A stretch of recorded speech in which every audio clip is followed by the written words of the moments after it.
¿Y Luna es comunista también o no? Ah, claro, vale. Bueno, daros las gracias por haber venido en este día tan espléndido. Algunos os habéis tenido ahí la amabilidad de venir.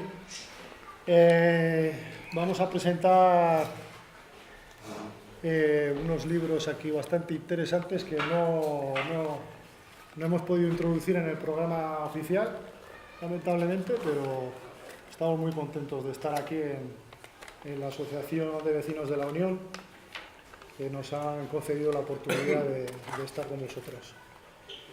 Tenemos a Ricardo Rodríguez Cifres, chileno.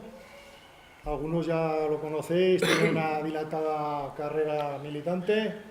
También es un escritor conocido, ha publicado 3 libros con Chalaparta y ahora nos ofrece aquí una biografía de Stalin que está bien interesante. Su vida también es muy interesante. Sabéis que se escapó de los campos de la muerte de Chile, de los estadios de la muerte. Luego estuvo en Centroamérica, vivió la revolución nicaragüense, también colaboró con la revolución salvadoreña y los últimos 8 años de su vida los ha dedicado a estudiar la figura de Stalin. También tenemos entre nosotros a Anselmo Santos, 88 años, ¿no? Esto es todo... Un niño. Está hecho un chaval, una lucidez ahí tremenda. Uno de los mejores libros en castellano, Stalin el Grande. No es de nuestra editorial, pero nos da igual, porque es un pedazo de libro. Así lo reconocemos. Para mí, uno de los 3 mejores libros escritos en castellano sobre la figura de Stalin. Anselmo lleva 60 años leyendo todo lo que cae en sus manos de Stalin. Lleva como 30 viajando a Moscú, ¿no? En Moscú, aparte de leer, también ha estado con gente que ha convivido con Stalin, militares, gente de diversos gobiernos, con gente también de Gorbachov, ¿no? ¿Conociste? Hombre, conocía Que en todo. teoría tienen que hablar muy mal de Stalin, pero ha sacado ahí... No, yo hablo mal de Gorbachov, ya lo he visto como lo pongo a París. Ha sacado ahí mucha chicha del tema. Y bueno, vamos a dar inicio. Esto va a ser una especie de conversación a dos puedes bandas. decir que he sido militar franquista, que no pasa nada. Ha sido militar franquista. Claro. Y queríamos hacer un debate que sea rápido porque no sabemos a qué hora tengan que cerrar aquí. Empezamos tarde, ya algunos ya estaréis cansados. Lo podéis hacer con tranquilidad, que no va mucho tiempo.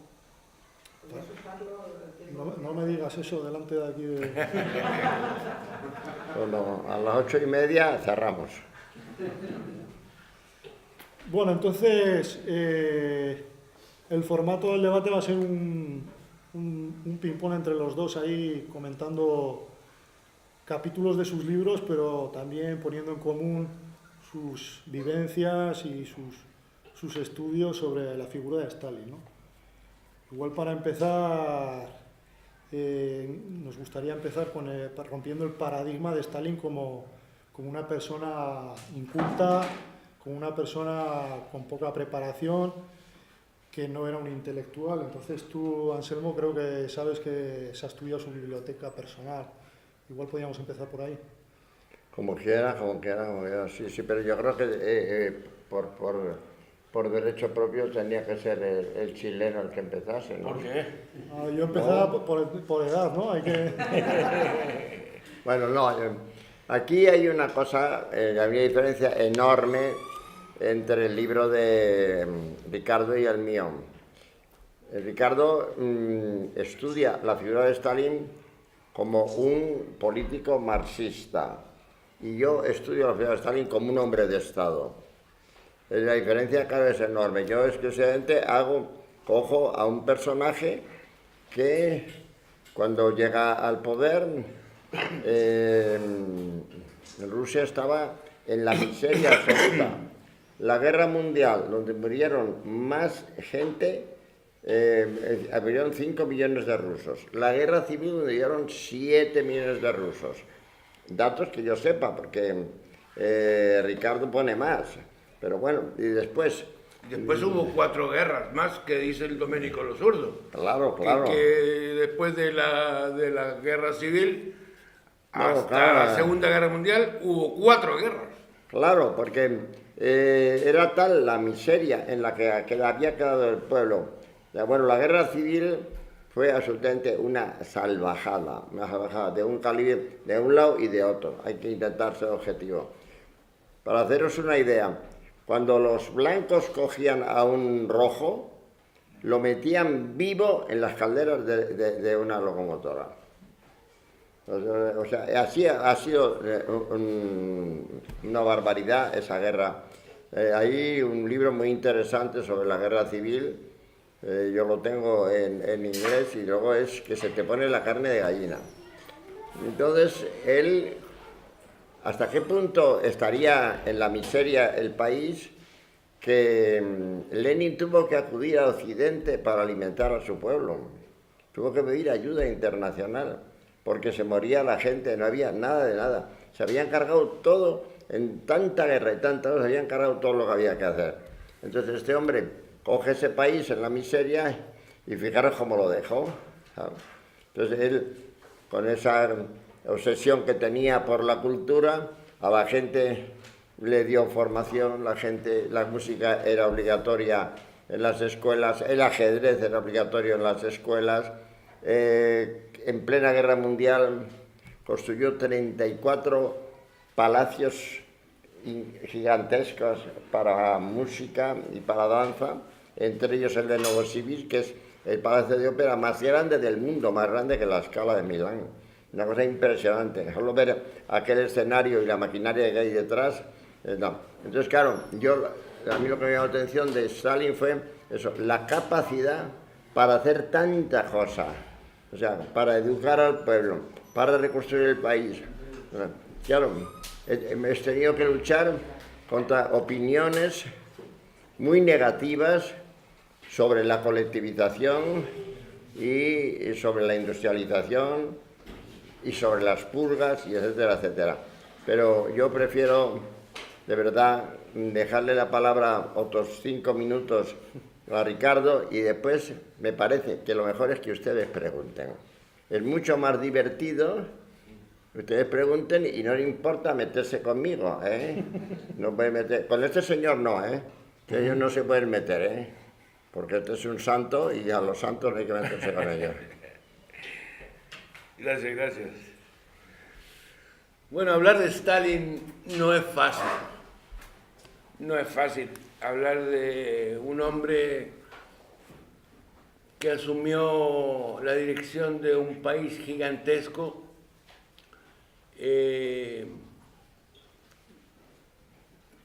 con muchas decenas de nacionalidades luchando unas contra otros, un país completa y totalmente destruido, sin infraestructuras, y proponerse reconstruir el país primero, educar al pueblo, culturizarlo y llevarlo en muchos aspectos a ser en 12 años el número 1 del mundo.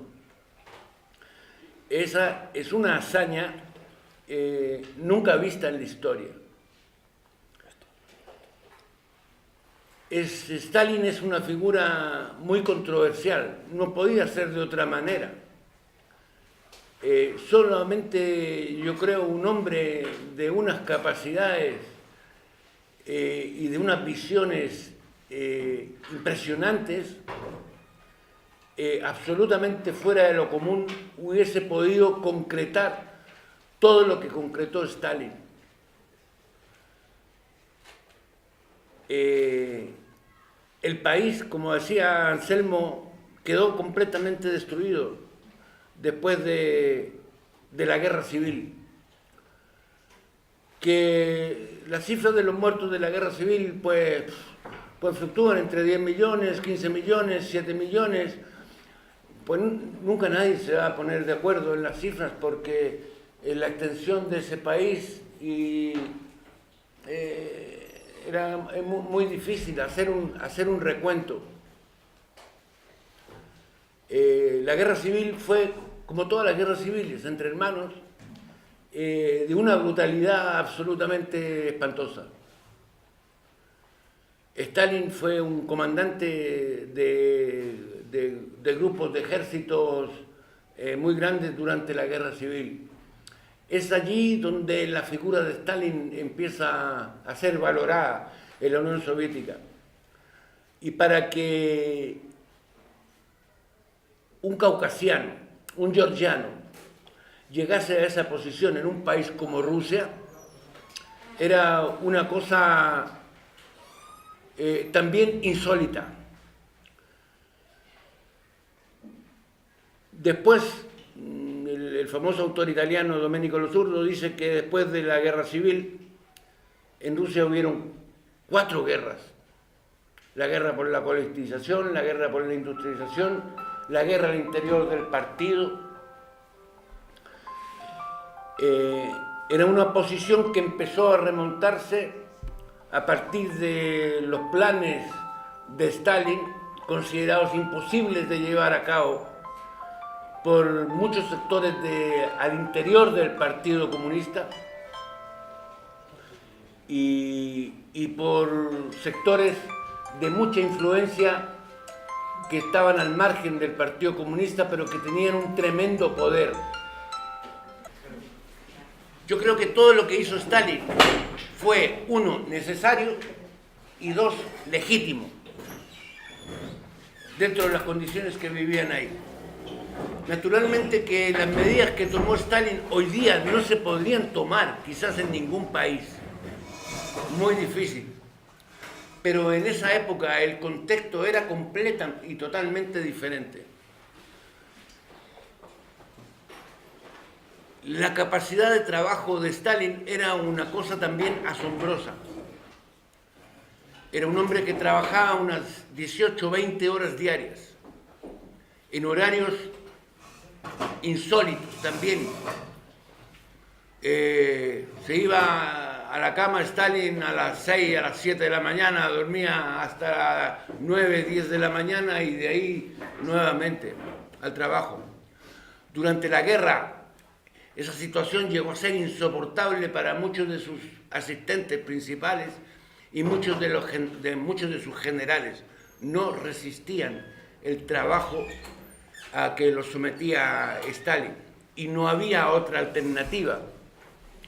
Con los nazis encima, con los nazis ocupando un tercio completo del país, los japoneses amenazando, realmente todas las medidas que tomó Stalin durante la guerra fueron legítimas y fueron muy necesarias. Fueron medidas apoyadas por todo el mundo, por los que mandaban en el mundo, Churchill y Roosevelt. Se nos olvida, pero Churchill también tomó medidas severas en Inglaterra para combatir el fascismo. También en Estados Unidos, Roosevelt metió a todos los japoneses en campos de concentración y ahí estuvieron algunos hasta los años 50. Nadie dice nada de esos campos donde fueron confinados los japoneses.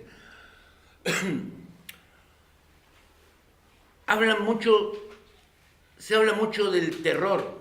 El terror es una invención. El Holodomor, por ejemplo, la matanza de ucranianos, también es una fantasía. Nunca existió. A mí me ha realmente sorprendido mucho, no solo las mentiras en los libros, el nivel de mentiras. Porque yo que he leído bastante historia, pues yo sé que mienten en los textos. Un 5%, un 10%, un 15%. Pero en lo que se refiere a Stalin, esas mentiras llegan a un 90, a un 95%. Pero no solamente las mentiras y las falsedades, sino que las ocultaciones ocultan la realidad.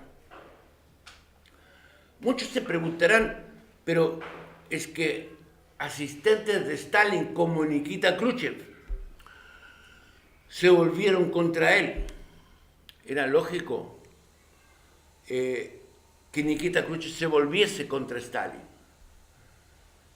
Durante el gobierno de Stalin, el hijo de Nikita Khrushchev, Leonid, el mayor de ellos, que era piloto de guerra, desertó en su avión, aterrizó su avión en un aeropuerto controlado por los nazis, se entregó a los nazis y estuvo durante bastante tiempo haciendo declaraciones y poniéndose al servicio de los nazis. Hoy, a pesar de que pues, se han abierto un montón de archivos secretos y esa información se ha conocido en Occidente, sabemos qué fue realmente lo que sucedió. Que un hijo de un alto dirigente, miembro del Comité Central y compañero de Stalin desertara hacia los nazis en plena guerra, era un asunto muy grave que había que resolverlo. Por lo tanto, Stalin dio la orden de capturarlo, atacar el cuartel donde lo tenían detenido en condiciones óptimas y llevarlo a Moscú para que fuese juzgado por los tribunales militares, porque él era un militar. A él se le comprobó absolutamente todo. Y en eso no hay ninguna mácula de inventos ni de nada. El propio Nikita Khrushchev se arrodilló ante Stalin, que Stalin lo regañó y le dijo que se levantara, que cómo era posible que estuviese arrodillado, para que Stalin intercediera ante el buró político para que no llevase a efecto la sentencia de un tribunal por fusilamiento. Todos los papeles del juicio y toda la historia del hijo principal de Nikita Khrushchev han desaparecido. Lo único que queda sobre esa historia fueron los testigos que vivieron esa época.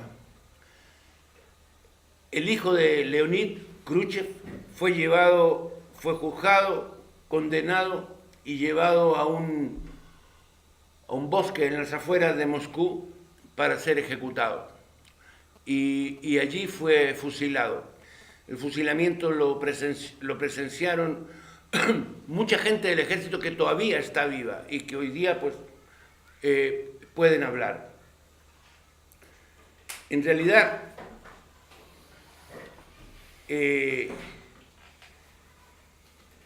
Khrushchev con su discurso después del 20º Congreso, que no fue, como dicen todos los libros, durante el 20º Congreso del Partido Comunista. El 20º Congreso del Partido Comunista terminó un día sábado, a las 10 de la noche. Esta famosa reunión con el discurso de Khrushchev fue el día domingo. El Congreso estaba terminado. Y el Congreso, en esa reunión, asistió por gente invitada con pases especiales. A mí me contaron que de los que participaron en esa reunión donde Khrushchev hizo su famoso discurso, denigrando a Stalin y mintiendo de forma descarada, a la salida del Congreso se suicidaron 19 personas que participaron en esa reunión. De ahí lo que hay en la Unión Soviética es un camino al precipicio. En eso, mi opinión personal es que Stalin falló lamentablemente en preparar un equipo de recambio de altura que continuase con el desarrollo del socialismo. El país estaba preparado para eso, tenía las bases, tenía una cantidad de industrias y una cantidad de planes de explotación de minerales, de petróleo, de gas, etcétera, que con un buen equipo que los tenía Stalin, pues no supo resolver esa situación.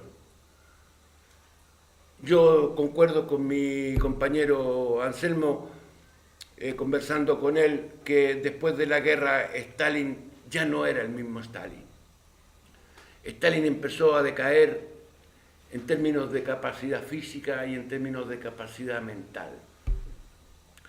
La guerra le pasó una factura a su salud brutal, pero absolutamente brutal. Y fue delegando un montón de tareas en gente como Khrushchev, como Mikoyan, como Suslov y otros que estaban ahí en el Comité Central. Y en realidad el partido fue cercado por los secretarios regionales del partido hasta el momento en que Gorbachev subasta todo lo que tenía, todo lo que había hecho Stalin y todo lo que había hecho la Unión Soviética, lo subasta al mejor postor y entregan toda la economía al capitalismo. Y eso es lo que vemos hoy día en la URSS. Muy bien, entonces, ahora, Anselmo Santos, tú en tu libro, todo lo que está diciendo Ricardo, igual los procesos de Moscú los abordas desde otra manera, ¿no? No te cortes, que no te vamos a decir. No, si yo no me corto. Ricardo justifica los procesos como si los procesos fueran absolutamente limpios, porque él reproduce las declaraciones de los que estaban siendo juzgados. Bueno, yo lo veo desde otro punto de vista. Las purgas eran imprescindibles. Eran absolutamente imprescindibles porque lo que tenía Stalin era una colección de grupúsculos que le habían estado dando la lata toda la vida. Y él sabía que los alemanes más pronto o más tarde iban a atacar, y entonces sabía que, como ya, eso se llama la tesis Clemenceau, de aquel dirigente francés, en el momento en que hay reveses, en una guerra que se empieza, y al principio iba a haber reveses porque el ejército alemán era mucho más poderoso que el soviético, se produce un golpe de Estado y tiran al gobierno. Y eso hubiera supuesto inmediatamente la destrucción de Rusia. Entonces las purgas eran necesarias. Ahora, ¿cómo se consiguieron las declaraciones? Yo ahí ni entro. A lo mejor no les pegaron, pero claro, a lo mejor no les pegaron nada, ni unos azotes en el culo, ni nada. Pero lo que sí no hay ninguna duda es de que los tuvieron durante días enteros sin dormir, y al final ya harto dice que me peguen un tiro que no aguanto, ¿no? Ellos salían allí al tribunal y tenían todos la pinta estupenda, les ponían pastitas y tal. El show estaba muy bien organizado. Stalin aprendió mucho de nuestra Inquisición. Pero bueno, ¿te parece que pasemos a que nos pregunten cosas o quieres decir tú más cosas todavía? Dos aclaraciones y dejamos que los compañeros pregunten. Los juicios fueron enteramente justos. No solamente por las declaraciones de los que fueron juzgados. O sea, lo que dice Bukharin, que era un tipo de un poder tremendo dentro del partido, y los asistentes de Bukharin. Pero Bukharin, ¿quién era Bukharin? Bukharin era un tipo que desde muy joven tuvo una trayectoria tremendamente ondulante. Era un oportunista, era un socialdemócrata. Stalin eso lo sabía. Si Bukharin llegaba a la casa de Stalin se tiraba 2 meses, atendido por su señora. Y entonces conversaban de a 2 y 3 días. Los juicios también los vieron todos los embajadores que habían en la Unión Soviética en ese momento. Todos. Solo de todos los embajadores y de los cónsules que habían en la Unión Soviética. Todos, absolutamente todos, menos uno, que era un embajador de no me acuerdo qué país, dijo que los juicios no eran justos. Todos los otros embajadores y los otros cónsules dijeron que los juicios reunían todas las condiciones de cualquier juicio en cualquier país del mundo. Tuvieron sus derechos. Que de repente Stalin pues se le pasó la mano. Pues sí, sí. Pues sí, pero también hay gente que dice hoy que a Stalin se quedó corto. Y hay que escucharlos porque lo que está pasando y lo que pasó después en la Unión Soviética demuestra que Stalin se quedó corto. Porque, ¿por qué siguió Khrushchev ahí? ¿De dónde sale Yeltsin? Del partido. ¿De dónde sale Gorbachev? Del partido. ¿De dónde sale Brezhnev? Del partido. ¿De dónde sale Kosygin? Del partido. ¿Y eso por qué no los fusilaron a ellos? Una revolución no es un paseo, no es un picnic. Es un proceso muy complejo, muy violento, sobre todo ese. Pero al final, en los años 50, o sea, todo el mundo aplaudía a Stalin. O sea, es cuestión de los embajadores que lo conocieron, los cancilleres que lo conocieron, los presidentes que lo conocieron, los primeros ministros. Stalin era la principal figura que había en el mundo. Y era comunista, y era marxista. Por lo tanto, pues había que liquidarlo. Y de ahí viene una campaña absolutamente brutal, diabólica, llena de falsedades, llena de mentiras y sobre todo llena de ocultaciones, de hechos que no nos dejan a nosotros conocernos para hacer un balance de la historia correcto. Si a mí me ocultan un montón de cosas en un montón de contextos, obviamente que la idea que yo me voy a formar, pues no va a estar completa. Va a tener unos tremendos agujeros. La tarea que le tocó a Stalin era una tarea que nadie la quería. Absolutamente nadie la quería. Era una tarea imposible de ser lograda. Y no solamente la logró una vez, la logró 2 o 3 veces. Porque como quedó ese país también después de la Segunda Guerra Mundial, es cuestión de ver las cifras, la destrucción de los nazis en su arremetida hacia el interior y en su salida. La destrucción que las órdenes de Hitler, de no dejar piedra sobre piedra, fue pavorosa.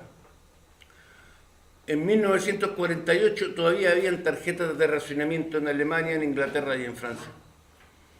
En la Unión Soviética las rompieron. En 1948, 3 años después de terminar la guerra, se levantó Rusia de nuevo, la Unión Soviética. Entonces, juzgar a Stalin por las cosas malas que hizo, que seguramente hizo algunas, pues sí, hubo injusticias, yo eso lo reconozco. Quizás mandaron fusilar gente que no deberían, pero responsabilidades de Stalin sobre eso, ninguna, pero ninguna. Stalin no era un dios que abarcaba todo el inmenso diámetro que tiene la Unión Soviética. O sea, él no podía saber lo que estaba pasando en el Pacífico, en la Manchuria, en los Urales, en Siberia, en el Cáucaso, donde había mucha gente atornillando al revés, ni se enteraba de Stalin, porque le llegaban todo deformado. Entonces, yo creo que se ha magnificado inmensamente algunos de los errores de Stalin, yo les llamo errores, y se ha ocultado muchísima información.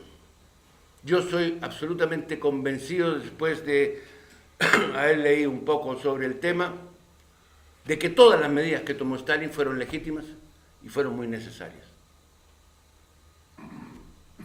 Vale. Cuando queráis preguntar... Venga, preguntando. Anselmo, Ricardo, ¿cómo es posible que un hombre de su procedencia, de su contexto, digamos, periférico dentro de lo que era Rusia, pues se llegue a convertir en el hombre de Estado que fue y tenga la visión para construir el socialismo en un solo país en base a esa percepción de que evidentemente la revolución en otros países pues había fracasado? O sea, seguir defendiendo la revolución permanente en los años después de la Guerra Civil, pues era prácticamente, bueno, pues darse un tiempo que la Unión Soviética no se podía permitir porque, como ha dicho Ricardo, pues es que las condiciones, digamos, de las potencias, digamos, imperialistas no lo iban a permitir, y mucho menos los nazis lo iban a permitir cuando aparecen ya en el 33. ¿Cómo es posible que se llegue a que una persona, digamos, llegue a constituirse en ese magnánimo hombre de, digamos, que lo abarcaba todo? Porque... Claro, fundamentalmente es porque por el talento natural, es decir, es un hombre fuera de serie, de los que puede que salga uno en cada siglo, ¿no? Porque tenía tal curiosidad por las cosas, había leído tantísimo y que sabía de sobra lo que había que hacer. Entonces, si yo disiento algo del amigo Ricardo, es que él era implacable. No sé dónde he leído yo que el hombre de Estado tiene dos sustancias, la sustancia y la consustancia. Una es, evidentemente, que sabe lo que hay que hacer. Y la consustancia es que para poder hacerlo se tiene que llevar por delante lo que tenga que llevarse. Es indudable que él era un fuera de serie, pero como iba buscando el poder, que es la consustancia, sin el poder no se puede hacer nada, es evidente. Él entonces tuvo que decir, vamos a ver, primero era un hombre muy trabajador, después era un gran organizador. Lenin le dio las cosas de más confianza, como explica muy bien Ricardo. La inspección obrera y campesina. Claro, el momento en que a él le dejan lo que voy a llamar el hombre, como ya decían los otros, el hombre de los ficheros. El hombre de los ficheros. Con los ficheros fue colocando en los sitios a sus hombres, con lo cual cualquier votación pues la ganaba. Hay que tener en cuenta unas cosas, y yo eso disiento de Ricardo, porque el hombre de Estado es siempre una cabeza muy fría, porque si no, no hubiera llegado al poder. Cuando se muere Lenin, se encuentra con que la figura más prestigiosa era Trotsky. Trotsky había ganado la guerra civil, no nos podemos engañar. Trotsky había creado el Ejército Rojo. Y la inmensa mayoría de los oficiales que luego tuvo que liquidar Stalin eran trotskistas, porque se habían hecho con Trotsky, con aquel tren que iba de punta a punta y tal. Por tanto, un hombre que aspira al poder para hacer cosas, que es para lo que lo quería Stalin, lo primero que tiene que hacer, que es lo que no hicieron en tantos sitios, lo primero que tienes que quitar del medio al militar. Tú no puedes de ninguna manera correr el riesgo de que den un golpe de Estado. Por lo tanto, primer enemigo a batir, Trotsky. Yo eso en las primeras páginas del libro lo cuento, es el proceso, lo llamo el mago del poder. Primero hay que ir a por Trotsky. Para ir a por Trotsky, para que Trotsky abandone el ejército, hay que aliarse con quien sea, y se alía con Zinoviev y con Kamenev. Cuando, por la presión y por la rabia de darse cuenta de que lo arrinconaban, y por miles de cosas más, y por una enfermedad que se le producía en Moscú y que a mí no niego que podía estar siendo envenenado, porque Stalin tenía tu toxicólogo que ha muerto en la cama el año 62 y que es el maestro de todos los que tiene ahora con el polonio el señor Putin. Entonces no tendría nada de particular que cuando estaba en Moscú tenía unas grandes dolencias de estómago, se marchaba al Mar Negro y ya está. Entonces, bueno, primero se liquida a Trotsky, o sea, se lo quita del medio, y a continuación ya le sobran Kamenev y eso es un encaje de bolillos. Es como durante 2 años le deja a Zinoviev que presente el tal, y de repente ya dice, ahora ya no te necesito, fuera. Tú pierdes era el jefe del partido en Leningrado, luego el otro era el jefe del partido en Moscú, los va arrinconando poco a poco y se va haciendo con el poder. Pero eso cuando llega al poder es el año 28. Claro, entonces, ¿de qué viene realmente? O sea, ahí se mezclan dos cosas. Por un lado, que es efectivamente él para llegar al poder tiene que quitarse a la gente que tiene alrededor, que pueden dar un golpe de Estado. Pero hay una cosa que es la más importante de todas. Él, que era un hombre muy inteligente, se da cuenta, lo que acabas de decir tú, que no había ninguna posibilidad de una revolución en Europa, que ya se habían cargado a Rosa Luxemburgo y al otro, que no había nada que hacer. Y es cuando él dice, nosotros podemos hacer el socialismo en un solo país. Eso era una aberración para los marxistas, con los centros de la revolución permanente, una aberración. Y lo hizo al hacer eso, fue crearse enemigos. Entonces, si a eso le unes que sabe que va a atacar algún día a Alemania, no le queda más remedio que liquidar a todas las no podía dejar que hubiera facciones de ningún tipo. Y ese es el origen de las purgas.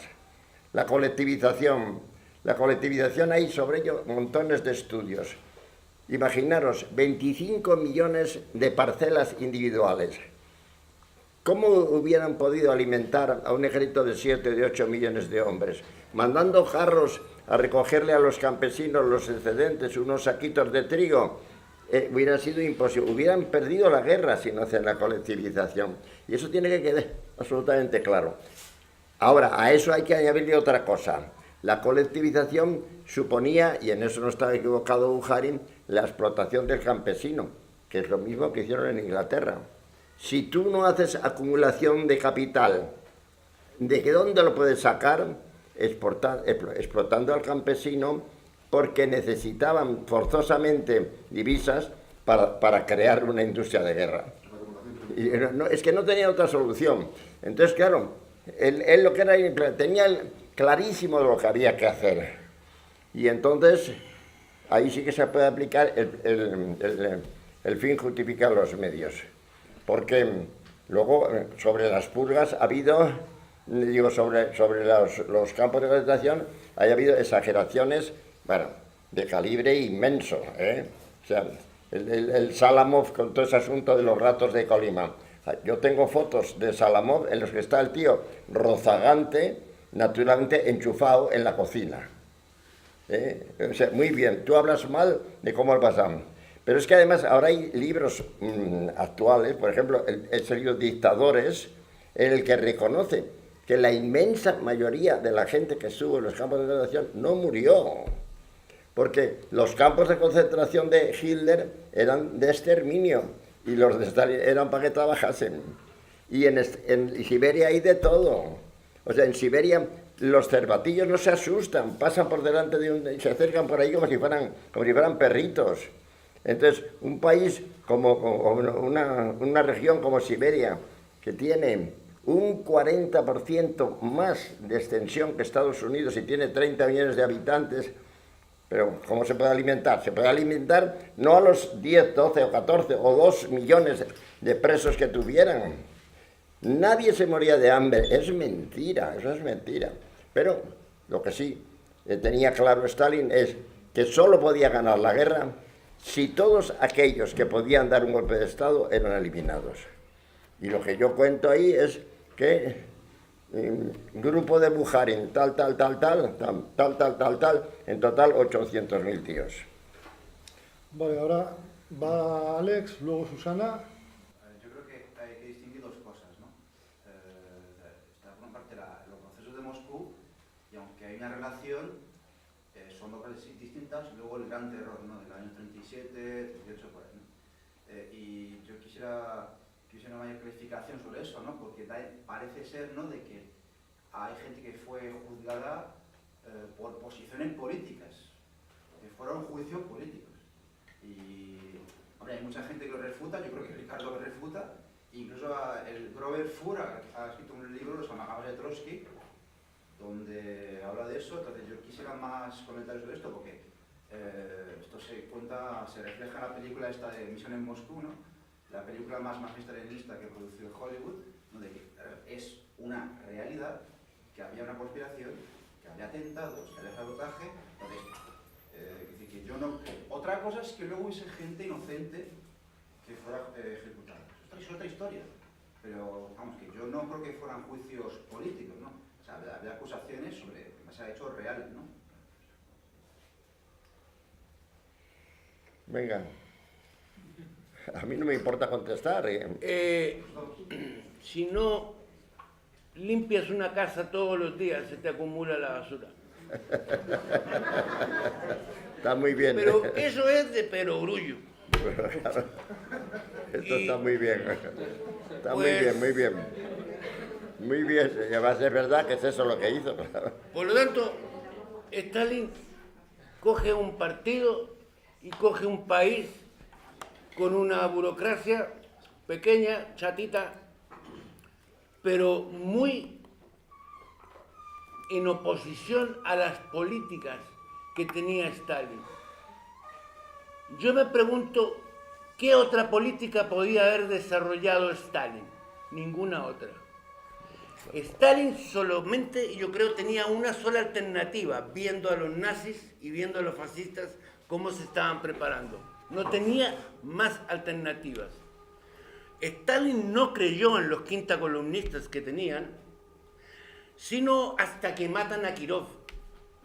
Cuando asesinan a Kirov, se convence de que hay no un grupo, sino que varios grupos organizados por todos lados que quieren el poder. Y el poder era una cuestión que Stalin no estaba dispuesto a transar. Él podría transar cualquier cosa, menos el poder. Pregúntenle a Mao si alguna vez se le ocurrió transar en el poder. Jamás. A Fidel, nunca. Nunca. ¿Acaso Fidel lo mandó a fusilar a un montón de compañeros que estuvieron con él en la Sierra Maestra? Muchos compañeros míos que estuvieron en la cárcel conmigo, que estuvieron en el estadio conmigo. Cuando volví a Chile yo los veía todos manejando unos Mercedes-Benz y puros BMW. Y me decían, ¿y tú, Lucio? Pásate para acá, loco. ¿Qué seguís hueveando con ese marxismo y todo eso? Ya no existe. Aquí, loco, mira, si te pasáis para acá, termináis de embajador, loco, 12.000 euros al mes en coche, Mercedes-Benz, trabajáis 2 horitas en la mañana, te ven a la embajada, te conseguimos la embajada más menos la de Estados Unidos, porque no te van a dejar entrar. Pero te conseguimos un país en Europa donde viváis de puta madre. ¿Para qué seguía ahí? ¿Hicieron vuelta de chaqueta? La misma Bachelet fue amiga mía durante mi juventud. Asesinaron a su padre. Ahí anda con ellos. Para arriba y para abajo. Y a lo único que se dedican es a defraudar al Estado, a los negociados. Porque es cuestión de pescar la prensa chilena y es toda de derecha porque no hay un solo periódico o revista de izquierda. Todos los días. Igual que aquí. Pues de tal palo. Igual que aquí. Yo me asombro de las cosas que pasan aquí. Me asombro porque pasan y uno se tiene que asombrar. Pero es natural, es absolutamente natural. Bueno, si ese lo hace, ¿por qué no lo voy a hacer yo? Pues si lo hace ese también, ¿por qué no? Mira ese pa. En los juicios de Moscú, la opinión más categórica, a mi juicio, sobre la visión de los juicios de Moscú, la produjo el embajador norteamericano en ese momento en Rusia. Sí, Davis, sí. Joseph Davis. Bueno, pero Davis era un poco tonto, ¿eh? Bueno, Se lo tragó todo, a ver, Se lo tragó todo, bueno, no sé, pero él discutió mucho, tiene muchas cartas a su hija, muchas cosas, en realidad, y nosotros conocemos los 3 juicios de Moscú más el juicio de los militares. O sea, alguien me va a decir que Tukhachevsky no estaba metido en ninguna conspiración.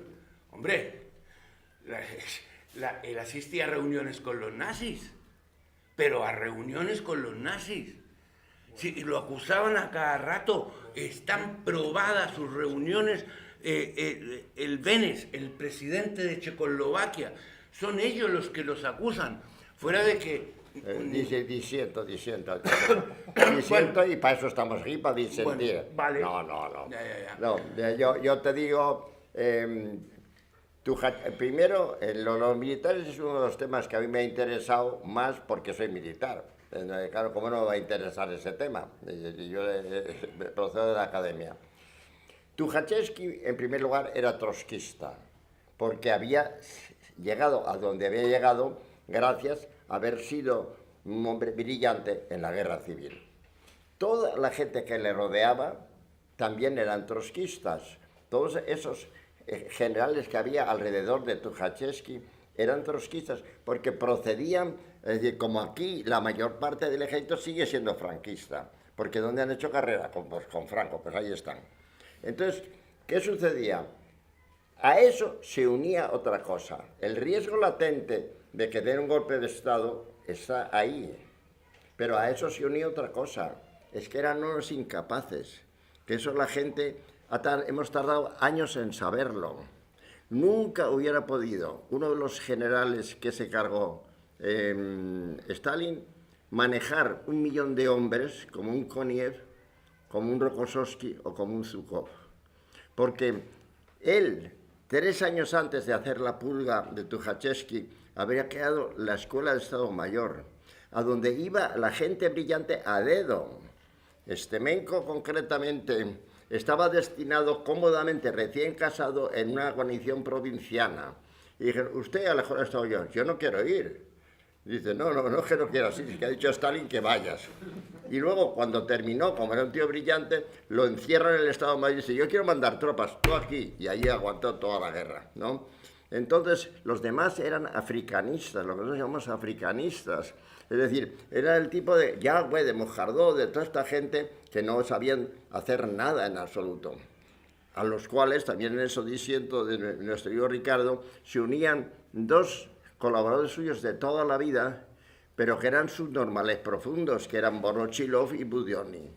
Los 2, pobrecitos, no hay nada que ver su papel en la guerra. Fíjate, Budionni. Cuando Budionni, que está en los cuentos de Babel, iba con el sable así, con la caballería roja, era un mito completamente. Pero la primera vez que hubo una maniobra de tanques, se entusiasmó tanto que saltó de la tribuna, se subió al primer tanque y se puso tan nervioso el conductor que se metieron en un embalse. Claro, o sea, claro, y es cuando le dijo Timochenko, general, un tanque no es un caballo. Claro, entonces, ¿qué papel hicieron en la guerra? Bueno, el Budionni terminó siendo el jefe de la remonta donde preñaban a las yeguas, o sea, que eso es lo que hizo durante la guerra. Y Vorochilov se lo tuvo que quitar de jefe del ejército porque no valía para nada, claro. Entonces, la realidad, la verdad sobre lo de Tuchatevsky es la siguiente, y de eso está ahí montones de documentos. Es verdad que él había tenido trato con los alemanes, pero era un trato puramente oficial. ¿Por qué? Cuando se produjo el final de la Primera Guerra Mundial y se hizo el Tratado de Versalles, los rusos no tuvieron más que una manera los alemanes, de sobrevivir, que les habían limitado a tener 100.000 hombres, que es aliarse con los rusos para tener fábricas de aviones, para probar armas nuevas y tal. Eso se interrumpió el año 33 en cuanto llegó Hitler al poder. Entonces él había tenido relación, al ser el jefe de Estado Mayor, había tenido relación en todo esto. Pero Stalin, y no nos podemos engañar, lo que hizo es en contra de lo que dicen la mayoría de los libros. Fue él el que creó todos los papeles que le hizo tragar a Himmler, y Hitler se los presentó a Hitler y dijeron, ¿qué hacemos? Y Hitler dijo, déjame que lo piense el fin de semana. ¿Nos lo cargamos o no nos lo cargamos? Y al final Hitler dijo, sí, de hacerle que le lleguen a Stalin estos papeles que habían creado la KGB, que había creado él. Eso es una de las operaciones, al margen, olvidémonos de la moral. O sea, como es una obra verdaderamente de arte, porque esos papeles los recibe Benes y Benes se los pasa a Stalin. Y Benes Stalin, era el presidente de Checoslovaquia. y Benes con esos papeles en la mano, pues entra en juicio y se los carga. Pero el motivo fundamental de la liquidación de los militares es, primero, eran trotskistas, por tanto, posibilidad de un golpe de Estado. Y segundo, no era gente preparada. No era la gente que ha hecho carrera con el sable y con los caballos y en la guerra civil y tal. Eso. Entonces, adelante. Venga, otro. Venga. Bueno, voy a salir del tema de las figuras históricas. Quiero hablar, me corrigen. Yo he leído que hubo una disparidad de criterio entre Lenin y Stalin en la Constitución de 1924 que redactó Stalin. Me lo he estado fijando porque para hablar de la realidad concreta de hoy, ¿no? Entonces, en el título 2 de la Constitución se habla del tema de la autodeterminación. Y entonces, Lenin impone su idea, que es la idea de decir que son libres todas las repúblicas para irse y para entrar, pero bueno, que tenían que estar de acuerdo todas las repúblicas. Y lo que quería Stalin no era eso, ¿no? Era que no, bueno, ahora lo profundizará. Entonces yo sé que justamente en eso se basaron para romper la Unión Soviética, en esa posibilidad de que tenían de cada república podía autodeterminarse. Esa es una parte de la pregunta. La segunda parte de la pregunta es que yo estuve leyendo también que en el año 1925, es decir, un año después de esta Constitución, el fundador de Izquierda Republicana, que es Francesc Macià, fue acompañado del secretario del PC de entonces, que era Bullejos, 1925, y Stalin no lo recibió porque no le veía definición ideológica a ese tema, ¿no? Al tema del planteamiento que quería hacer Macià. Sí lo recibió Trotsky, Bukharin y Zinoviev. Entonces, bueno, esa información yo tengo, quería ver si la podían ver ese tema de la Constitución y la forma de Stalin. Claro, son dos visiones, lo que hemos dicho antes. Una es la visión del poder. Entonces, Stalin, es que solo me río solo de pensarlo, iba a dejar a Stalin que se fuese nadie. Vamos, lo coge y lo cuelga pues como a Mussolini boca abajo. Entonces, Lenin sí que quería, o sea, desde el punto de vista de... Una cosa es que Lenin hiciera la revolución, porque dedicó su vida solo a eso. Y otra cosa es que Lenin ni sabía escoger colaboradores, ni tenía una noción del Estado. Él decía, no, el que se quiera que se vaya. Para Stalin, que se vaya. Ya sabéis cómo empezó lo de Georgia.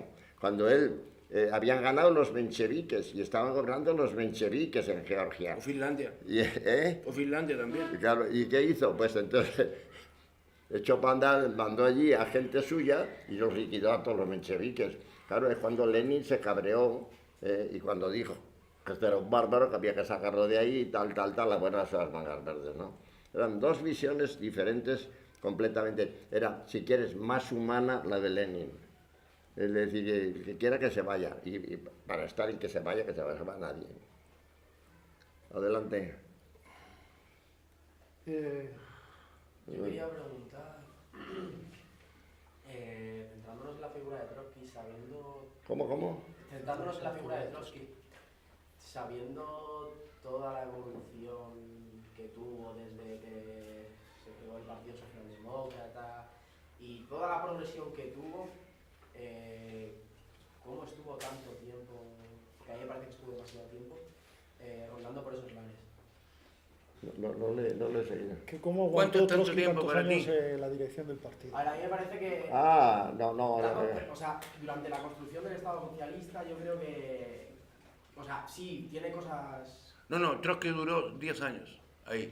Llegó el 18 y se fue el 28. Sí, pero... Pero él dice que es mucho. No, si lo que pasa es que Trotsky también eso diciendo, no hay que olvidarse, Trotsky era, tuvieron una suerte histórica, Trotsky era una cabeza absolutamente privilegiada, porque ganar la guerra civil, porque hay libros en que dicen que el que ganó la guerra civil es Stalin, no, la guerra civil la ganó Trotsky. Entonces Lenin tenía, El que crea el Ejército Rojo, el que crea el año 18 es Trotsky. Y todo lo que se cuenta de que por ejemplo, dice en el libro, el comité revolucionario estaba Stalin ahí, no hizo nada en absoluto, y no hay más que leer 10 días que cambiaron el mundo, y otros, muchos que hay. No. Lo que pasa es que Lenin sabía que tenía dos tíos muy inteligentes cerca, Lenin y Stalin. Pues entonces Stalin, a ver si organizas el partido, a ver si me montas todo lo que es la cosa del interior, que es lo que le era en definitiva, y entonces Trotsky es el que se dedica a la guerra, y entonces Trotsky por eso era el jefe del ejército, era una cosa natural, si es él el que había creado el Ejército Rojo. Lo que pasa que Stalin sabía que ese sería su futuro enemigo. Ahora, en cuanto a personalidad, es completamente diferente, porque Trotsky era un hombre muy vanidoso, no era un hombre que tuviera empatía, no era un hombre, era un hombre convencido de que era Dios. Y entonces, claro, eso se paga, eso se paga. Mientras el otro lo hacía suavemente, muy escondidito y tal, este no hacía más que eso y tal. En aquella frase de Molotov un día en que le dice a Trotsky, camarada Trotsky, no todos somos genios, cuando en una discusión de por ahí, ¿no? Pero el por qué Trotsky estaba en la cabeza, a pesar de donde venía, a pesar de las barbaridades que había hecho Lenin, a pesar de todo, es que tú no tienes mucha gente alrededor fácilmente, ni siquiera en las grandes multinacionales. Hay una cantidad de subnormales dirigiendo grandes compañías que no puedes ni imaginarlo. Entonces, claro, ¿con quién podía contar Lenin?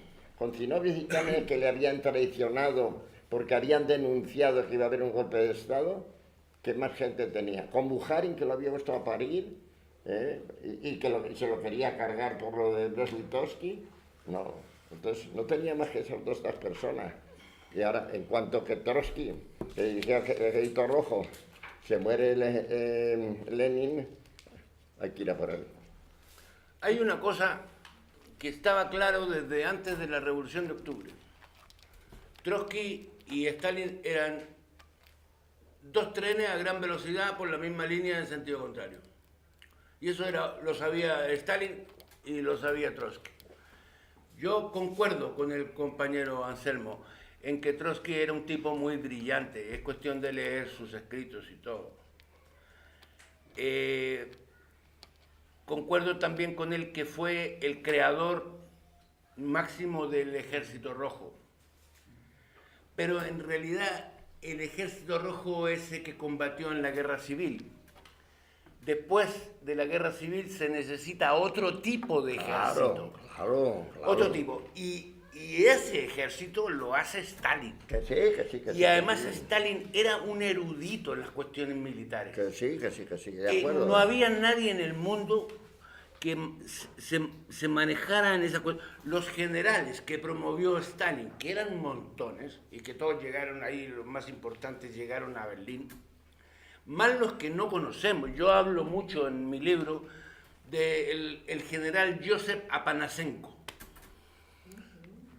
Joseph Apanasenko no lo conoce nadie. Pero ¿quién es ese tipo? Pues mucho antes de la guerra, que empezara la Segunda Guerra Mundial, Stalin lo había conocido a él en Tsaritzin, que después fue Stalingrado. Combatieron juntos, conversaron muchísimo. Y un día Stalin lo destinó a un puesto muy importante y le dio una tarea vital. Entrena no a miles, sino a millones. ¿Y de dónde los saco? De donde tú quieras. Apanasenko barrió todos los campos de trabajo y las cárceles que habían en Rusia con sus tropas, pasó por encima de los secretarios del partido, por encima de los mandos militares de la zona, liberó a todos los presos y se los llevó a un lugar secreto en donde tenía montado unos campamentos entrenando gente. y talleres y Sí, escuelas. en Vladivostok, sí, sí, sí. Cerca de Vladivostok. Y cada vez que Stalin tenía necesidad, y eso no lo sabía ningún general, no tenía ni idea. Claro. O sea, muchos generales pensaban que Stalin se había cargado a Panasenko porque a Panasenko de la noche a la mañana desapareció el mapa, pero estaba en Vladivostok, pues a 5.000 kilómetros de Moscú. Cuando Stalin necesitó gente en el cerco de Moscú, a Panasenko, mira, necesito 600.000, bumba, venga, toma. En Stalingrado, en la batalla de Stalingrado, pues los nazis se habían tomado el 93% de la ciudad, el 93% de la ciudad, pero no podían todavía poner en el ayuntamiento de Stalingrado la bandera nazi, porque ahí todavía estaba Chuikov luchando con gente en las catacumbas que habían ahí, en el derrumbe de todo. Pues, ¿qué hizo Stalin? Llamó a Panasenko mandó otros 600, 700.000, que los tenía súper entrenados, con temperaturas de 40 grados bajo cero, llegaron con sus uniformes todos forrados de piel, con buenas botas, con buenas armas, bien entrenados, le hicieron unas bolsas al general, después mariscal von Paulius, y los metieron a todos en una trampa, y todos a caminar a Siberia. Pues, el gran terror, así, yo creo que esa es una cifra que no refleja. Yo creo que si tú preguntas a la gente común y corriente en Moscú, en Leningrado, en Stalingrado, en todos lados, gran terror les parece pues un vocablo que no refleja la realidad. La gente no se daba cuenta de lo que estaba pasando. ¿Que Stalin defendía el poder? Pues sí. Con Tukhachevsky, con todos los generales, que tampoco fueron muchos. O sea, de 400, 500 generales, cargarse pues a 9, a mí no me parece una cifra como para ponerse a llorar. Algo más de 9. No, bueno, algo más de 9, pero fueron no. Juicios militares. No, se han dicho burradas, ha hablado, bueno, hay libros... no. Bueno, hay libros que dicen que Stalin mató... 20.000, 30.000, bueno, tal. No, Solzhenitsyn dice que Stalin mató a 110 millones de personas, sí, en circunstancias que eran 140. O sea, y la gente va por ahí creyendo en una cosa así, o sea, cuestión así. El mismo Solzhenitsyn. O sea, ¿cómo es posible que un tipo como él siga vivo? Siguió vivo después de Stalin. Siguió vivo. Era un traidor, era pronazi, era fascista, era adorador de los zares. Eso era como Rocco Varela, una cosa así. O sea, era un tipo peligrosísimo. Pues Stalin no le dio ni siquiera una cachetada.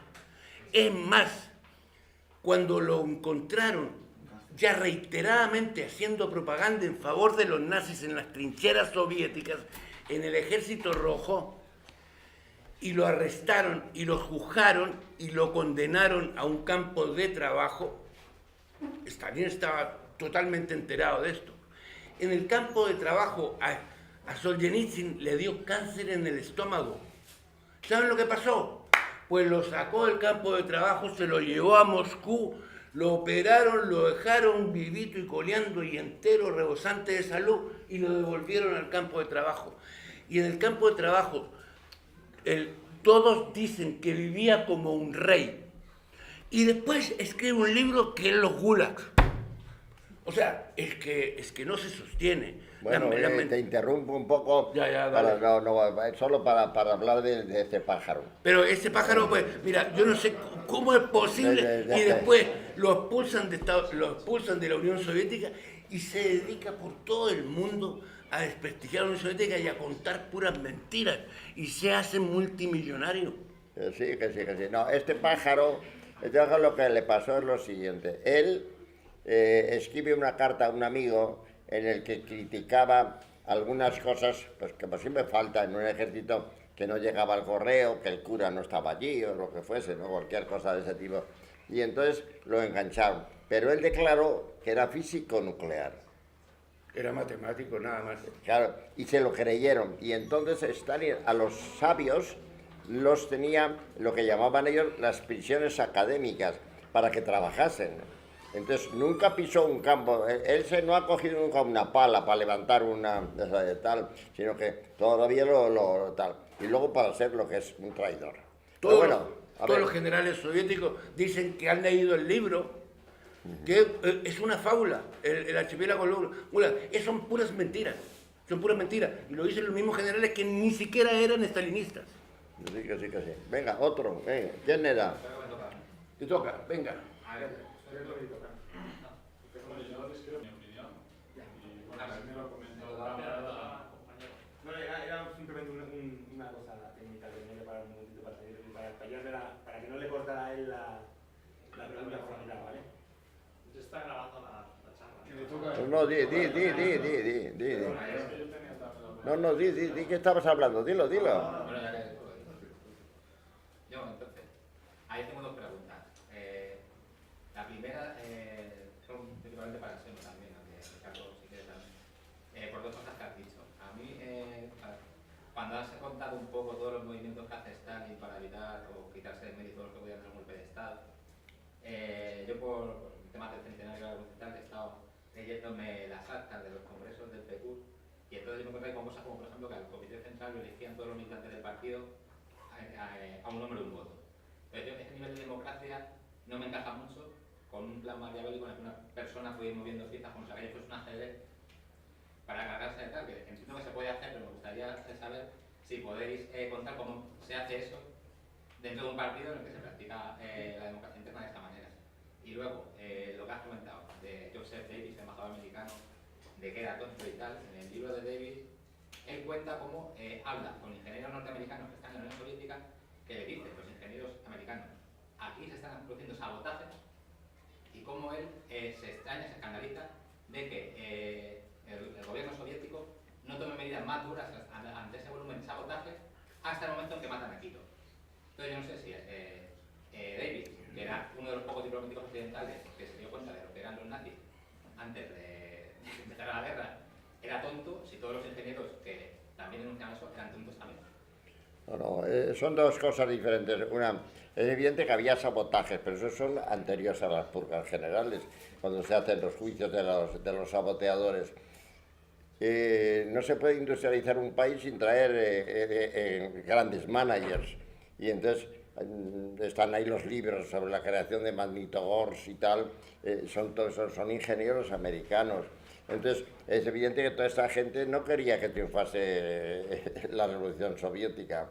Entonces ahí sí, para mí en ese momento ha habido juicios y yo llego a creer que esos juicios sí han sido correctos. Ahora, el motivo fundamental de las purgas es la amenaza que era total y constante de que Alemania atacase, y él sabía que solo se ganaría la guerra si tiene a un pueblo unido, como se unieron absolutamente, porque esa es una de las habilidades de Stalin, ser capaz de unir a gente de tal origen tan distinto, y todos juntos en las trincheras, igual estaban los uzbecos que los otros, de tal, todos ahí. Entonces, las purgas tienen fundamentalmente un motivo, y es: no puedo aceptar que aquí haya pequeños opúsculos, pequeños o grandes. ¿Por qué? Porque todos los partidarios de Zinoviev y de Kamenev y de Bukharin y del otro, el de Balzac, en el momento de los primeros rebeldes se hubieran levantado y hubieran tenido toda clase de disturbios y de movilizaciones en la calle y tal, y eso a ver cómo lo para cuando tiene que atender al frente. Entonces él fríamente dice, esto hay que arreglarlo. Respecto a la otra asunto del Comité Central, eso es otra de las habilidades de Stalin. Lenin había aceptado que en las papeletas de votación, las candidaturas, la gente pudiera borrar el nombre y poner al lado otro nombre. Entonces, en el famoso Congreso del año 34, el Congreso de los vencedores, del 34 o del 37, yo no me acuerdo. Entonces, en ese había 2.200 delegados. De esos 2.200 delegados votaron a favor de Stalin solo 900. Y aún así... bueno, él había puesto un grafólogo en la secretaría donde iban los votos, con lo cual le era muy fácil saber quién había tachado su nombre, quién era el que había puesto otro nombre, si tienes un grafólogo que está viendo la letra de la gente. Y de los 900 aún dijo que de 200 no se fiaba. Bueno, pues no es por presumir, pero yo tengo una cosa que la tiene muy poca gente. Todas las fichas de los que asistieron a ese congreso con el destino de cada uno de ellos. Represaliado, represaliado, represaliado. O sea, de ese congreso quedaron vivos, y eran 2.200, 700.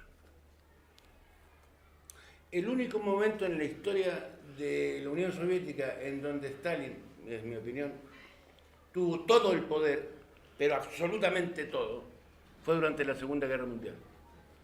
Claro. Antes no tenía todo el poder. La gente de Leningrado tenía mucho poder. La gente de Moscú tenía mucho poder. Pero ya los había echado a todos. No, bueno. El año 30 ya los había echado a todos. Pues entonces, ¿para qué hizo los juicios? Hombre, claro, no, Pues había echado a todos. Había echado a los dirigentes, pero estaban ellos, los otros ahí. No, a los juicios fueron los dirigentes. Y fueron a juicio. ¿Por qué no se los cargó? Pero sí, Ricardo, si eso está claro. Era tal la cantidad de panfletos, si es que no se puede entrar en los archivos de Rusia. Todos estos grupúsculos tenían imprentas, panfletos semanales, los otros todos metiéndose con Stalin. Y llegó un momento que Stalin dice, ¿yo así voy a ganar una guerra? No, yo digo, hay que quitar a toda esta gente de aquí. Entonces, eso es lo que podríamos llamar el gran terror. El sabotaje es brutal en la economía que estaban construyendo.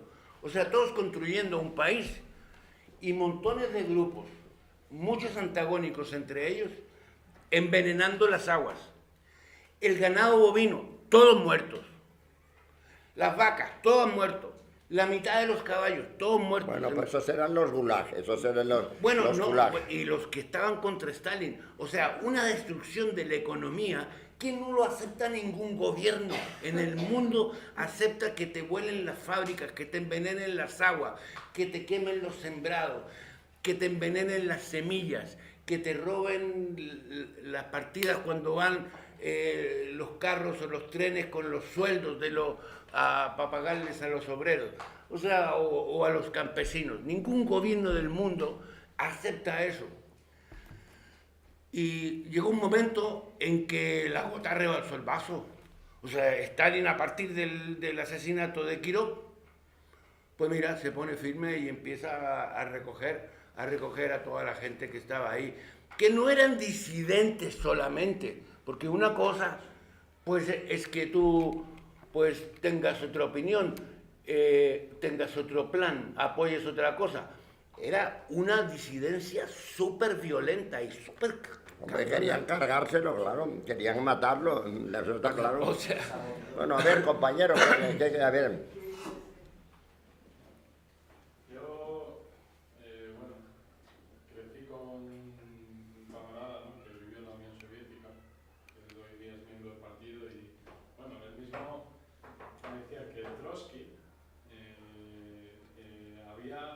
había sido nombrado para el ejército. En principio, Lenin, él abole el ejército, el servicio militar, pero cuando ve lo que se le viene, establecer el servicio militar obligatorio. Como Trotsky era un político hábil y además era un intelectual, cosa que si la intelectualidad de la derecha o la obligaba o cogía alguno, a mí así me lo explicó, ¿no?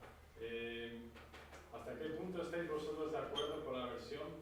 Porque es verdad que Trotsky era un agitador, pero cuando ya estaban los ejércitos en Siberia de Kolchak y de Nikin, que eran dos nobles, casi acabados, Trotsky manda las tropas para otro lado.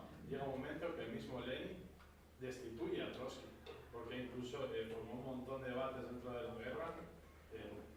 ¿Cómo veis esa historia vosotros dos? Bueno, no solamente el destituye a Trotsky en ese momento, también lo destituye después en Brest-Litov. En Brest-Litov, Trotsky no acepta las directivas del gobierno y es el principal delegado del gobierno en las conversaciones de paz. Se supone que si a ti te mandan a negociar una paz, pues tienes que negociar la paz y no ponerte a forjar otra guerra. Trotsky mandó muchísimos generales zaristas recalcitrantes a ayudarle a Stalin en Stalingrado. ¿Qué hizo Stalin? Lo fusiló a todos. O sea, una vez que los vio en acción, vaya ayuda, que el método está, pero es una guerra civil muy violenta. Y o eres tú o soy yo. Entonces, Trotsky puso el grito en el cielo porque se había cargado a 10 generales, los metió en un bote ahí sobre el Volga, y cuando estaba en la mitad del Volga, ¡bumba!, cañonazo. Se fueron todos, pero eran todos. A ver, ¿qué pasó en Rusia con el ejército ruso? ¿Qué pasó? Tú eres militar, defiendes mucho a los militares. ¿Qué pasó con el ejército ruso, con los generales? Unos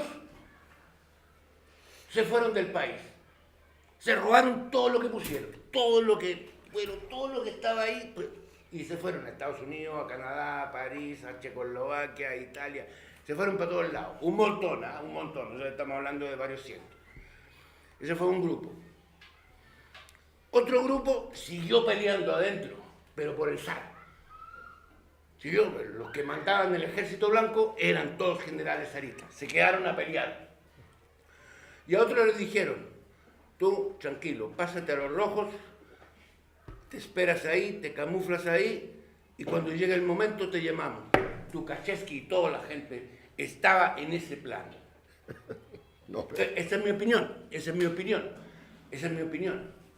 Tukhachevsky era pues, la fiesta que existía a Tukhachevsky le ponía.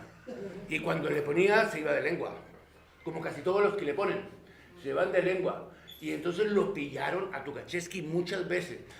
Que Stalin fabricó esos papeles, se los entregó a la Checoslovaquia. Me permito también disentir, no. No, yo no estoy de acuerdo con eso. Mira, ahí está la historia de los generales, lo que hicieron. Este grupo y este grupo. Tukhachevsky tenía el problema de la mayor parte de los militares. Es decir, él tiene una visión del mundo muy corta, es la suya de su... Entonces, además de eso, era un parlachín. Y además de eso, él sabía que el enemigo era Alemania y se metía donde no se tenía que meter. Porque estaba siempre, él y todos los demás generales que luego se cargó Stalin, estaban constantemente sacando en sus programas, en las órdenes del día, de los cuarteles, hay que ser fuertes y tal y cual, templando el acero. Hay que templar el acero porque tenemos ahí el enemigo que es Alemania. Y Stalin se daba cuenta que no podía pactar con los demócratas y que al final tendría que pactar con Alemania. ¿Y qué es lo que le dijo un día Molotov? Ahí tengo un grupito de generales que se meten donde no les llaman, tengo que acabar con ellos. Eso es histórico. Es decir, y por otra parte, con respecto a los generales que utilizó Trotsky, pues es un problema que pasó en la Revolución Francesa. ¿Cómo arreglas el que gente que sabes que es del otro lado está a tu servicio? Poniendo los comisarios.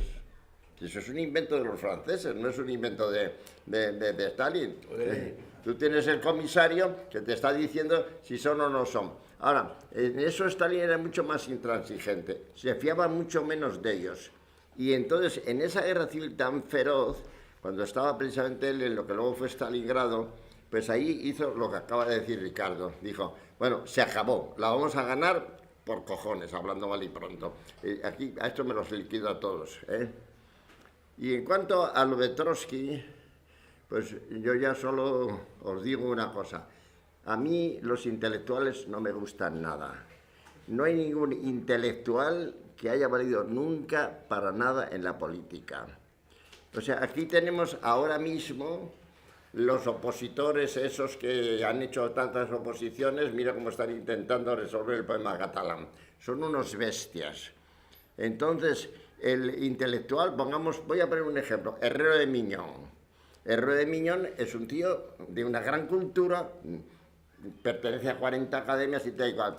Políticamente, ¿qué ha hecho? Hacer faenas, nada más que hacer faenas. Entonces, el intelectual no vale para la política, no vale por exceso de sabiduría. Yo tengo un amigo íntimo que es un pez gordo y además un tío que sabe la tira y que ha hecho 60 carreras y que es catedrático de 40 sitios. Ese tío, hasta hace 4 días, me estaba diciendo que lo de Cataluña se iba a disolver como un azucarillo. ¿En qué está pensando el tío? Eso es el intelectual. O sea, hay que desconfiar un poco de los opositores, aunque algunos de vosotros habéis hecho oposiciones de lo que sea, ¿eh? Entonces, Trotsky tiene ese fallo. Trotsky es el intelectual puro metido. Cuando va a Brest-Litovsky, se le ocurre una chorrada de tal calibre, como es decir, ni paz ni guerra, pero idiota. Claro, como le decía este, pero como idiota, si tú dices ni paz ni guerra, ¿qué van a hacer los alemanes? Atacar, que es lo que hicieron, atacar y se quedaron con Ucrania y con tal. Y al final tuvieron que firmar. Y Bukharin, que cuando se firma quería echar a Lenin, matar a Lenin. Cuando se firma él nunca aceptó que él estuvo de acuerdo con matarlo y que él supo. Él aceptó que pero él tomarlo preso a él, a Stalin y a... él quería destituir a Lenin porque había firmado lo de Brest-Litovsky. O sea, Bukharin que quiso destituir a Lenin. Pero son los intelectuales. Pero ya tenía un antecedente en el partido pero no pasa desapercibido para Stalin. Ese es el defecto del intelectual, Ricardo, el defecto del intelectual. No, bueno, no sé. O sea, el político es otra cosa. Valgan las diferencias, es mucho más político el Suárez, siendo un tío sin ninguna cultura, que todos los demás tíos que han tenido alrededor. Hay cantidad de gente, y no digamos lo que tenemos ahora. Bueno, ¿qué más? ¿Quién más había por ahí que quería preguntar cosas? Vamos, que hace mucho calor. Venga, tú, venga. Dime. Simplemente se habla mucho aquí de las cifras de la represión de Stalin desde los 110 millones y el origen es este tal William Randolph Hearst, nazi gringo que en contacto con los ideologías. Quiero decir, la lectura viene de ahí, luego se retroalimenta, se alimenta con el propio Trotsky y hasta llegar a, hay un individuo que en la época de Gorbachev, un tal Víctor Zenkov y otros 2 colaboradores, Yugin y no sé quién es el otro, que el KGB tenía el vicio de ajustarlo todo, parece ser, y entonces ahí está la cifra. La represión de estos papeles, o sea, el informe de estos papeles están ahí al alcance de cualquiera, lo que pasa que para no desdecirse de todas las mentiras que se han estado contando durante todos estos tiempos por tantísima gente, pues Víctor Senkov no lo conoce nadie y sus colaboradores. Entonces, hablan de 1.800.000, de los cuales 800.000 fueron los fusilados. 760.000 son las cifras oficiales. Exactamente. Son las cifras oficiales. En eso estamos de acuerdo. 760.000 miembros del partido. No. Sí, hombre, sí, el resto que murió, pues mira, hambre, enfermedades, no había médicos, no había enfermeras. Eso es otra cosa, pero 40 grados bajo cero para sobrevivir ahí, Ricardo, pues ya me dirás. Estamos de acuerdo. Del año 21 al 53. Yo estoy hablando del 36, el 37 y el 38. Cuando Stalin sabe que va a haber una guerra, que la tiene encima y entonces quiere quitarse todos los posibles enemigos. Entonces ahí está registrado. Stalin sabe que iba a haber una guerra mucho antes en el libro. Claro que lo sabía. La organización Oseobajin. Pero claro que lo sabía. Pero claro que lo sabía, hombre. Parte en 1920. Y el nuevo, lo que tú has dicho, y el nuevo ejército que él crea. Él dice, pero los tontos pensaban, con las milicias nos defendemos de todo el mundo. ¿Qué coño con las milicias? Necesitamos unos ejércitos modernos y hay que saber manejar grandes unidades con aviones, con tanques, con lo otro, con tal. Y entonces esa partida la gana él desde el principio. Para eso crea la Escuela de Estado Mayor. Pero morir, por así decirlo, represión, no son más. Los demás, lo que decís, han muerto de hambre, han muerto de lo que sea, han muerto en la guerra. Si no hubiera estado Stalin al mando de la Unión Soviética hubiese perdido la guerra. Hombre, claro. Absolutamente. Y eso, pues, pero eso ya lo sabe. El tamaño del Titanic. La hubiese perdido. Cualquier otro que hubiera dirigido. Ricardo, que eso lo saben hoy día los rusos. Pero eso los rusos, que los rusos hacen encuestas y sale el hombre más importante de la historia de Rusia, el señor Stalin. Y de la historia. Ahora. Perdón, y de la historia. O sea, yo creo que no hay ningún tipo más importante en la historia que Stalin. Hombre, de la historia... De la historia, o sea, dime otro que haya hecho todo lo que hizo Stalin. Ninguno. No hay ninguno. Imagínate la Virgen de Fátima, por ejemplo. No. Para Ricardo, es que, a ver, no cabe duda de que ningún dirigente es perfecto. Estamos de acuerdo que era un señor implacable, frío. Yo creo que el mayor criterio para juzgar a un revolucionario es si es justo. Muy bien. Si tiene, digamos, Muy bien una hecho. cierta moral. Entonces, a mí, en otra charla que diste, me sorprendió mucho lo que comentaste sobre su hijo, que pudo haber sido salvado. Y yo creo que eso merece la pena. Pero ¿cómo lo va a salvar? Y tampoco lo salvó Monjardó, hombre. No, pero eso no se puede hacer. No, pero Stalin dice, ¿cómo voy a lo cambiar ofrecieron yo? muchas veces Pero a ¿cómo voy a Stalin. cambiar yo un capitán por un mariscal? Incluso patrullas españolas que andaban cerca del lugar y que sabían dónde estaba Yakov, el hijo de Stalin, pues, ¿qué iba a decir el pueblo soviético? Que él No, se dejarlo, encargaba. hombre. No. Oye, yo hubiera hecho lo mismo. Yo digo, pues que se lo carguen. Pero, porque cuando le dicen, te devolvemos al niño si nos das a von Paulus. Hombre, ¿cómo va a hacer eso Stalin? Hombre, pues que se carguen al niño, no pasa nada. No le dijo que se carguen al niño. O sea, pues le dijo los bolcheviques no cambiamos generales por soldados. Claro. Así de simple. Y perdóneme que tengo mucho trabajo, hasta luego. Y el otro que ya sí, sabéis... Y el tipo quedó absolutamente hasta el resto de sus días. Hasta el resto de sus días el tipo quedó, pero... Después hubo generales de Stalin que se pasaron al bando enemigo, el Blasov. Hombre, claro. El Blasov que manejaba 150, y algunos más de los que no se hablan. 160.000 hombres, hasta que... ¡buah! A eso Stalin no lo fusiló, los ahorcó a todos. No, Pero- Blasov, ¿cómo? pero A nadie Blasov creo habla. que hicieron con todo su cuerpo, antes de matarlo, hicieron croquetas. Y luego ya lo mataron, Bueno, cuando lo cogieron. bueno, no sé, Claro, pero imagínate esa si, no habla, si o sea. Si Stalin se va a limitar con un traidor como Blasov, se va a limitar a darle un tiro en la nuca. No, hombre, no, esas cosas no se hacen así, hay que martirizarlo un poco más. Bueno, yo creo que estamos... ¿Qué más? Venga, ¿quién más? ¿Alguna pregunta más? ¿Una Última. pregunta más? Trotsky, No, Se va la vamos. bolita, se va la bolita. Trotsky no es cierto, bueno, era brillantísimo, capaz, pero claro, evidentemente, aparte de narciso, autoritario, seguir con el comunismo de guerra, la revolución permanente después de haber acabado la guerra civil, que no es cierto que acaba su propia ruina, digamos, con ese empecinamiento en mantener, digamos, historias que Sí, no Trotsky, iban- Porque no era un político, lo que hemos Cuando dicho lo met- antes, era un cuando- intelectual. Cuando lo meten a Trotsky en Turquía, en esa isla, y Stalin, el gobierno de la Unión Soviética, le manda $2.500, que serían hoy día 250.000 euros, para que alimente a su familia, si el hombre se hubiese quedado tranquilo, escribiendo algunas cosillas por ahí, algunos panfletos, a Trotsky no le pasa absolutamente nada. Ya. Pero Trotsky se metió en unos forros muy grandes, muy Ya. grandes. Ya. Se convirtió en un enemigo. Pero Y sí, Stalin eso tenía ya muy claro pero lo si que ya tenía era que su hacer. enemigo, hombre, Ricardo, ya era su enemigo. Stalin en aquel momento no podía todavía matar a alguien del partido y por eso lo exilia. Y además de eso, le dejó llevarse todos sus archivos. Y quizá lo que nunca esperó es que esa pluma iba a estar constantemente machacándole.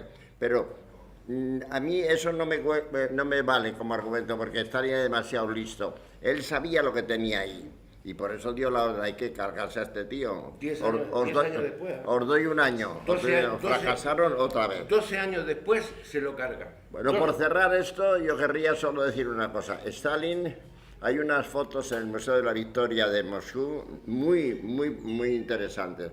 En una está Molotov firmando con von Ribbentrop el pacto y está Stalin con una cara de cachondeo digna de verse. O sea, está detrás y tiene una sonrisa muy oculta, pero muy sardónica, como diciendo, os he pescado. Porque claro, Stalin pensaba que iba a estar por lo menos 2 años Hitler entretenido con Francia. Se equivocó él, como se equivocó todo el mundo. El mayor ejército de Europa y se rinde en 40 días. Él quería, dijo, con esta firma yo gano 2 o 3 años por lo menos. Bueno, pues la otra foto es en el desfile de la Victoria, el 25 de junio del año 45.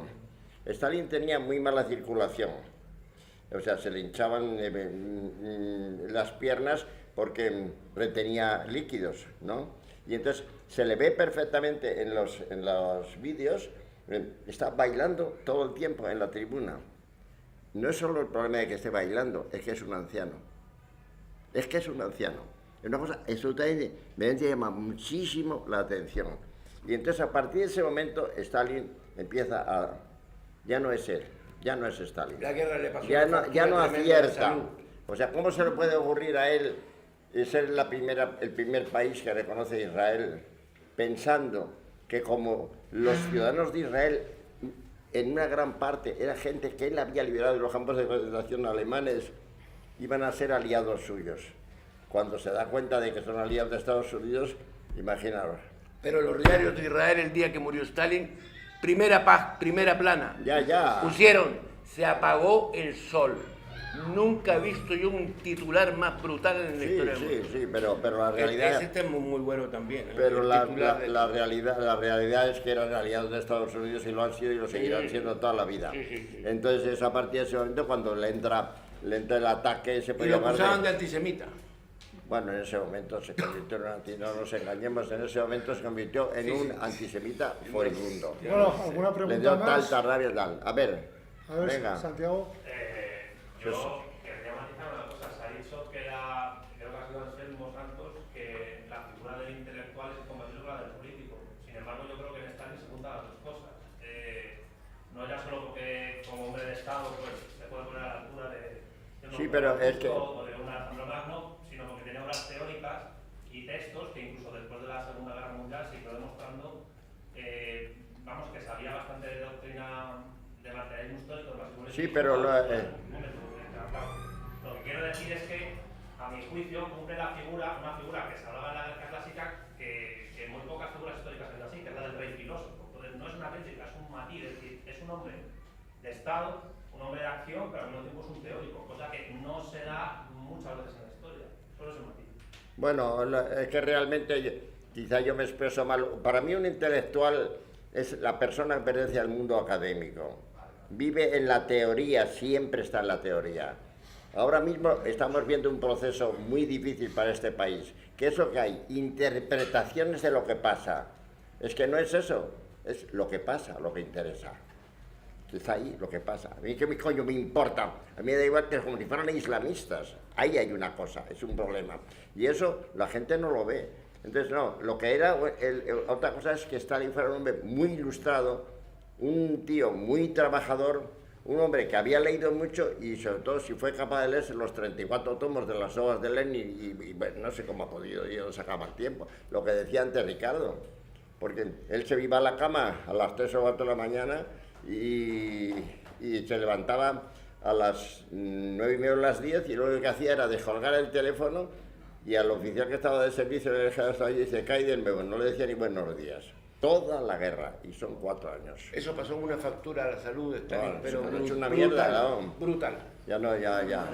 Bueno, damos por terminada ya la charla. Os recordamos que mañana a las 11 en este mismo sitio nos visita Ela Rule de la Asociación Stalin de Londres y a las 12:30 estará Maite Campillo presentando su libro sobre su hermano que fue dirigente del FRAP. También os recordamos que tenemos los libros de Anselmo y de Ricardo a vuestra disposición. El de Stalin el Grande de Anselmo lo tenemos a 20 euros y los 2 tomos de Ricardo a 35. Y también os recordamos que tenemos un stand en la fiesta del PC. Nada más, damos por finalizada la charla. Muchas gracias.